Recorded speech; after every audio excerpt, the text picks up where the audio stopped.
उम्मीद है समाजवादी पार्टी के तीनों जीतेंगे। लेकिन खबरें जो आ रही हैं आप भी जानते हो,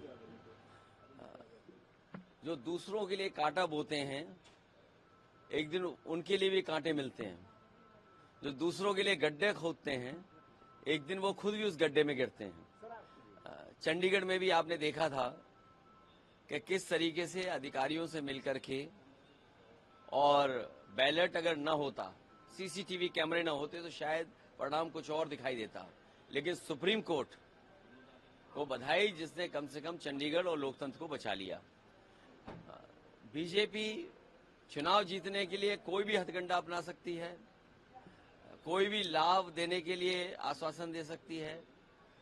बीजेपी है, जीतने के लिए सब कुछ करेगी। सर, क्या आपके कुछ विधायक बीजेपी के भी संपर्क में हैं? वो जो लाभ पाने वाले चले जाएंगे, जिनको लाभ मिलना होगा कुछ, वो जरूर चले जाएंगे।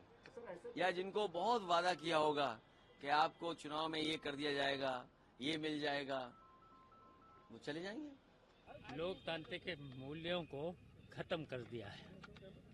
सर, आज मतदान होगा तो कुछ लोग कह रहे हैं कि हम लोग क्रॉस वोट की खबर आ रही है, उस पर क्या कहेंगे सर? देखिए, आप लोगों के द्वारा पता चल रहा है, और ये देखिए समाजवादी पार्टी के चुनाव चिन्ह से जीते थे। तो देखिए, देखा जाएगा आगे। इस तरीके से अगर होगा तो फिर बाद में हम लोग भी देखेंगे। भारतीय जनता पार्टी अपने 8 प्रत्याशियों को माननीय विधायकों के आशीर्वाद से जीत की तरफ तेजी के साथ अग्रसर करा रही है, और इस सब में लोकतंत्र में माननीय विधायकों का आशीर्वाद भारतीय जनता पार्टी को प्राप्त है। एजेंसियों का दबाव है, भारतीय जनता पार्टी को सभी विधायकों का आशीर्वाद प्राप्त है। चुनाव के बारे में निष्पक्ष होना चाहिए। लोकतंत्र तभी मजबूत होगा। सत्ता का दुरुपयोग जो लोग करेंगे वो लोकतंत्र के हितैषी नहीं है। अखिलेश जी ने कहा है अगर कोई धोखा देगा तो अपने हक में कांटे बोएगा। हाँ, बिल्कुल। अखिलेश जी उत्तर प्रदेश के लिए देश के सबसे बड़े नेता हैं।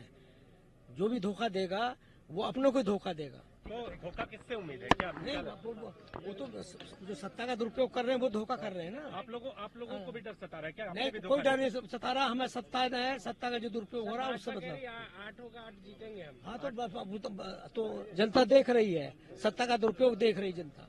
निश्चित रूप से मेरा जो 8वां कैंडिडेट है वो जीतेगा, क्योंकि संख्या बल हमारे पास है, बहुमत हमारे पास है, सारे लगभग दल हमारे पास है, और विपक्ष का एक दल बचा हुआ, उसके अंदर भी क्योंकि जब दल हमारे साथ आ गए तो विधायकों के दिल भी आ जाते हैं। और निश्चित रूप से कोई भी जनप्रतिनिधि प्रदेश में विकास चाहता है, अपने क्षेत्र में विकास चाहता है, अपने समाज और अपने क्षेत्र की सुरक्षा और समृद्धि चाहता है और सम्मान चाहता है। ऐसे में ढेर सारे विधायक वोट करेंगे। अब देखिए, बम्पर वोटों से भारी अंतर से जीतेंगे हम लोग, क्योंकि समर्थन प्राप्त है हम लोग को। सर, समाजवादी पार्टी के मुखिया अखिलेश यादव लगातार आरोप लगा रहे हैं कि आप लोग क्रॉस वोटिंग करवा रहे हैं उनको, उनके विधायक भी काफी नाराज चल रहे हैं उनसे। देखिए, आज के दिन में परिस्थितियां ऐसी हैं कि विधायक अपने आप स्वतः हम लोग जोड़ने का काम कर रहे हैं। जो हमारी नीतियों से, जो हमारी विचारधारा से सहमत है, उसे हम लोग जोड़ते हैं। ढेर सारे ऐसे विधायक हैं कि एक समय था उन्हें लगता था कि समाजवादी पार्टी की सरकार आ जाएगी, इसलिए वो उधर से थे और मेहनत। अब 2047 तक दूर दूर तक नहीं दिखाई देता है कि कोई एनडीए के साथ दूसरे कोई दल या दूसरी कोई पार्टी नजर आएगी। इसलिए ढेर सारे विधायक सभी दलों से आ रहे हैं। दल तो आ ही रहे हैं, दल के विधायक भी आ रहे हैं। सर, राज्यसभा के लिए वोटिंग चल रही है सर, क्या सिनेरियो सामने? देखिए, भारतीय जनता पार्टी के 8 कैंडिडेट हैं और 8 के 8 अब दिल्ली जाने वाले हैं, और इसमें कोई संदेह नहीं, क्योंकि जिनको डर था वो सुबह से ही गा रहे हैं कि भारतीय जनता पार्टी ने उनके विधायकों को छीन लिया है। अब जो इस तरह की बातें करें तो इसका मतलब उन लोगों को अपने घर को संभालना नहीं आया। तो समाजवादी पार्टी किसी पर आरोप प्रत्यारोप करना चाहती है तो पहले तो ये भी तो देखे कि आपका घर सीधा है कि नहीं है, आपके घर के सदस्य क्यों आपसे भागना चाह रहे हैं।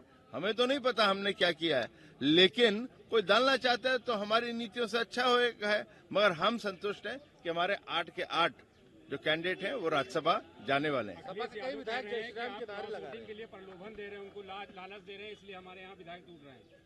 अब ये जो होता है ना, ये जब हार होती है ना, उसके पहले बहाने होते हैं तो वो बहाने दे रहे हैं। अब उनको बहाने देने की आदत मेरे ख्याल से बहुत दिनों से पड़ चुकी है अखिलेश जी को। 17 में दिया, 19 में दिया, 22 में दिया, बीच में MLCs होते हैं, राज्यसभा होते हैं, तो उनको आदत पड़ गई है। अब 24 में भी एक और बहाना देंगे। सपा के कई नेता जय श्री राम के नारे लगा रहे थे। अब जय श्री राम को कोई भी नारा लगाए तो ये तो उसका स्वागत करते हैं। हम तो अखिलेश जी को भी कहते आ रहे हैं, हाउस में भी क्या भैया अखिलेश जी नारा लगा दो जय श्री राम का, मगर वो लगाने को तैयार ही नहीं होते हैं। अब उस दिन भी उन्होंने वो इकबाल ही पढ़ते रहे। अब उनको समझ नहीं आता भाई कि जय श्री राम और इकबाल में बड़ा अंतर है। और इकबाल वो है व्यक्ति जिसने इलाहाबाद में, जो कि मैं प्रयाग से ही आता हूँ, इलाहाबाद से आता हूँ, जिसने पहले ही कहा था भारत के हिंदू मुस्लिम के एकता हो ही नहीं सकती, उनको अलग अलग करें। अब उसकी तुम गुण गाओ हाउस के अंदर खड़े होके, तो उनकी मानसिकता बता रही थी।